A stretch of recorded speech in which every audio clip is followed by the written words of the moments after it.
Chef Lance Carlini, and the executive chef at Enotria Winebar and Restaurant in Sacramento. And today we're actually going to be preparing a ricotta gnocchi dish with butternut squash puree and roasted apples. For making a ricotta gnocchi, you want to make sure that using a good quality ricotta cheese from your local supermarket or something like that. And then you want to make sure you press the ricotta enough so that the juices come out of it, so you're just actually using just the cheese. And from there, we put it out onto a clean work surface, and I fold in some flour into the dough. So you want the dough to kind of be somewhat sticky, but not so much so it sticks to your hands. Okay. And then when you're rolling the dough out, you want to roll it out like you would roll out some bread, or you're making like a long baguette. So it should be really nice to roll out like this. And maybe about 18 to 24 inches long. And then when you're cutting the dough, it's really simple. You just cut back and forth to make little pillows or little dumplings like this. And it's an easy way to cut your dough so you get a nice consistent cut. So the way that I'm going to plate this dish right here is I'm going to put some of the gnocchi in the water, and they take about 2 to 3 minutes, or until they float to the top. They take about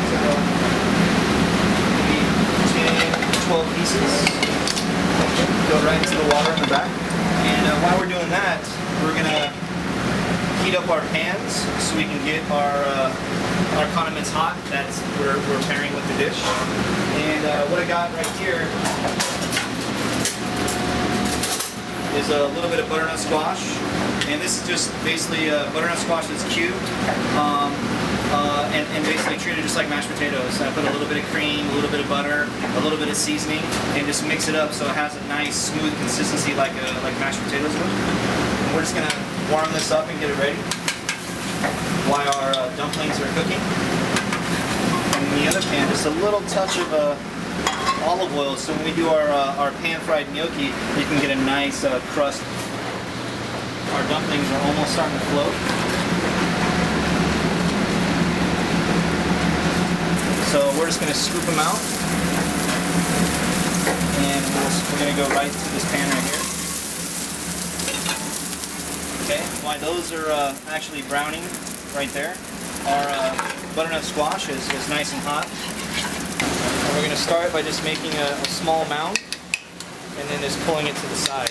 So we have our gnocchi that has a nice brown color to it. So we're going to take these guys and put them on the dish.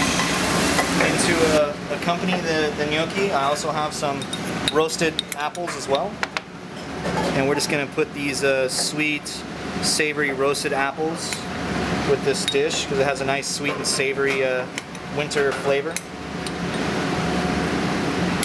And since it is kind of sweet and savory, we're going to add just some nice bitter lettuces to it. And these are microgreens. And microgreens are micro sprouts or micro lettuces that are just the sprouts of all different types of lettuces that you would get in the supermarket. For a little added garnish and a crunch, put a couple chips, little parsnip chips in there. And there you have it. Ricotta gnocchi with butternut squash puree. So my name is Matthew Lewis, wine director here at Enotria Restaurant and Wine Bar. You've just seen a demonstration on how to prepare a beautiful ricotta gnocchi from our executive chef Lance Carlini.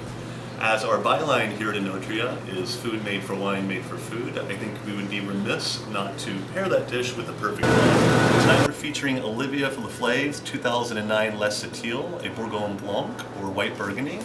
It is 100% Chardonnay, and it is sourced from some of the best vineyards in the Meursault and Puligny-Montrachet regions. The wine itself is subtle, having notes of toasty nuts and a creamy richness backed by a lemon peel acidity. It's going to pair beautifully, I think, with the caramelized notes in Lance's ricotta gnocchi. Come by the restaurant, grab yourself a bottle, pop and enjoy. Cheers.